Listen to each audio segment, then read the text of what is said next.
చిత్రగుప్తుడి యొక్క మందిరానికి 20 యోజనాల పైన ధర్మరాజ మందిరం ప్రకాశిస్తున్నది. ఇది రత్నమయం, పైగా మెరుపు తీగల్లాంటి కాంతులతో మెరిసిపోతూ ఉంటుంది. ఇది మొత్తం 200 యోజనాల పొడవు, అంతే విస్తారము కలిగినటువంటిది. 10 యోజనాలు దాని ఎత్తు ఉన్నది. పైగా సహస్ర స్తంభాలతున్నది. వైఢూర్య రత్నములు, అనేక రకములైన భవనములు అందులో ఉన్నాయట. అనేక రకాల భవనాలు ఉంటాయి. పైగా భవనములు కూడా తెల్లగా ఉంటాయట. ఒక్కొక్కటి శరదభ్ర నిభం అన్నాడు ఇక్కడ. అంటే శరత్కాల మేఘాల్లా తెల్లగా ఉన్నాయి. వాటిపైన స్వర్ణ కలశాలు ఉంటాయి. విచిత్రమైన స్ఫటికమణి నిర్మిత సోపానాలు ఉంటాయి. వజ్రమయమైన గోడలు ఉంటాయి. ప్రతిదానికి ముత్యాలు వేలాడుతుంటాయట కిటికీల నుంచి. ముత్యాజాల గవాక్షంచ అన్నాడు ఇక్కడ. ముత్యాలు జాలర్లు వేలాడుతుంటారు. వాళ్ళు ఏకంగా ముత్యాల దండలు వేలాడవేస్తూ ఉంటారు. ఆ విధంగా పైగా మృదంగ భైరీ నాదములు వినిపిస్తుంటాయి. సువర్ణ తోరణాలు ఉంటాయి. మంగళకరమైన వాతావరణం, అద్భుతమైన ఉద్యానవనాలు. చూసారా? అంటే యముడు ఎప్పుడు పాపుల మధ్యన కూర్చుని వాళ్ళ రోదనలు చూస్తూ కూర్చుంటాడని లేదు. హాయిగా ఉంటాడు ఆయన మహానుభావుడు. ఎందుకంటే శిక్ష వేసే చోట ఒకలా ఉన్నా జైలు వేరే ఉంటుంది, శిక్షించే చోట వేరేగా ఉంటుంది. కనుక మహానుభావుడు ఆయన మాత్రం చక్కటి వాతావరణంలో ఉన్నాడు. అద్భుతమైన పెద్ద సభ ఉందిట. ఆయన సభ ఎలా ఉంది అనేది వర్ణిస్తున్నాడు.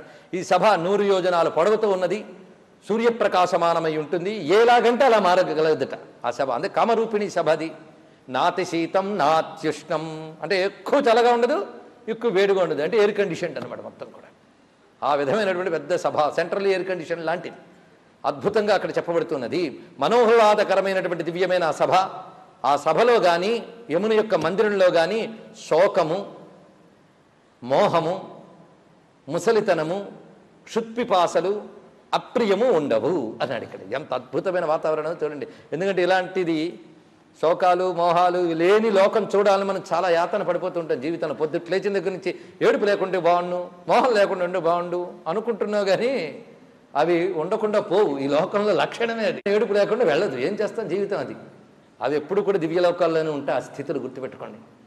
కనుక దీంట్లో ఉంటూ మనం దివ్యలోకాలకు కావాల్సిన పనులు చేస్తే అవి లేని స్థితికి చేరుకుంటాం. కానీ ఇక్కడే అవన్నీ రావాలంటే రావాలి. భూమిని స్వర్గంగా మారుస్తాం అని పెద్ద పెద్ద పాటలు పాడుతూ ఉంటాం. ఎవడి వల్ల కాదు, అది లేనిది.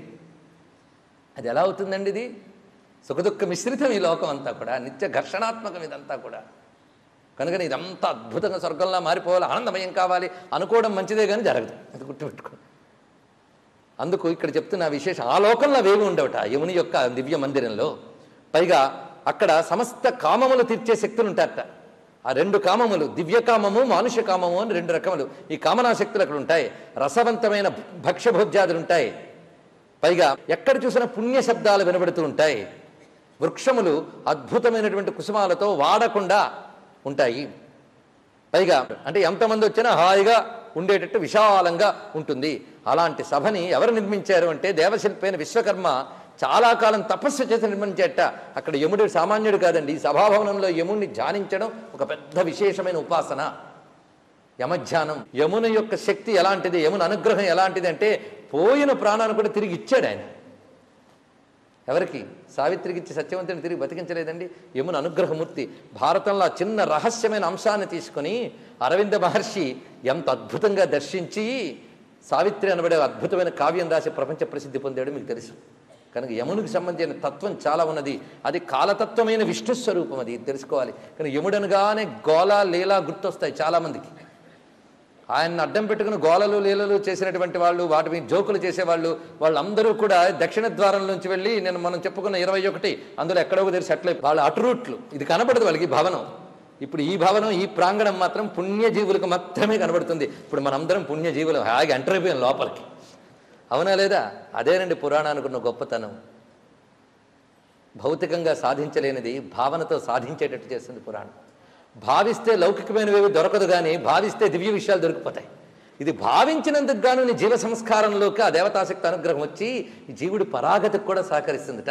అందుకే ఇంత తొందరగా తరించిపోతాం కనుకనే గరుడ పురాణం వినకూడదు అని కొందరు ఆపారు. వింటే బాగుపడిపోతాం కదా. సరే, మొత్తానికి అందరూ ఎంత అద్భుతంగా ఉంటారో చూపిస్తున్నాడు. ఇక్కడికి చేరేవారు రకరకముల ఎలాంటి వాళ్ళు చేరుతారంటే ఉగ్ర తపస్సును చేసిన వారు, మంచి వ్రతములను ఆచరించిన వారు, సత్యవాదులు, కర్మల యొక్క ఫలాన్ని త్యజించినటువంటి వారు, సిద్ధులు, పుణ్యకర్మలు ఆచరించి పవిత్రులైన వారు, ప్రకాశమాన దేహంతో దివ్యమైనటువంటి అంబరములు, దివ్యమైన భూషణములు ధరించి ఆ సభలోకి ప్రవేశిస్తారట. అలాంటి జీవులు మాత్రమే ప్రవేశించగలరు.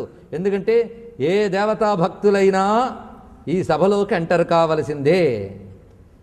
అక్కడ వాళ్ళకి కావలసినటువంటి అదొక చెక్ పోస్ట్ అనుకోండి, వాళ్ళని చెక్ చేయరు, అంతే కదండి. చెక్ పోస్ట్ దగ్గరికి వెళ్ళినప్పుడు మనం ఆల్రెడీ పే చేసి ఉంటే వాడు మర్యాదగా థ్యాంక్స్ గో ఆన్ అంటాడు. ఈ దేశంలో కనబడు, అందుకని తొందరగా నవ్వి అంత చక్కగా పలకరించే సంస్కారాలు ఇక్కడ కనబడవు. అందరూ ముఖం విరిచినట్టే మాట్లాడతారు.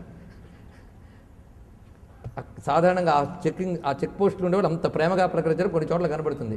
చక్కగా కట్టేవాడికి ఏం బాధలేదు, హాయిగా పంపిస్తాడు. ఎలాగా అక్కడ అదొక పెద్ద అద్భుతమైన చోటు. ప్రతి వాడికి ఇది ముఖ్యమైన మజిలీ, గుర్తుపెట్టుకోండి. మనం చెప్పుకునే జీవన్ముక్తుడికి మాత్రం ఇవి కాదు ఇక్కడ చెప్పేది, పుణ్యజీవుల విషయంలో మనం చెప్పుకుంటున్నాం.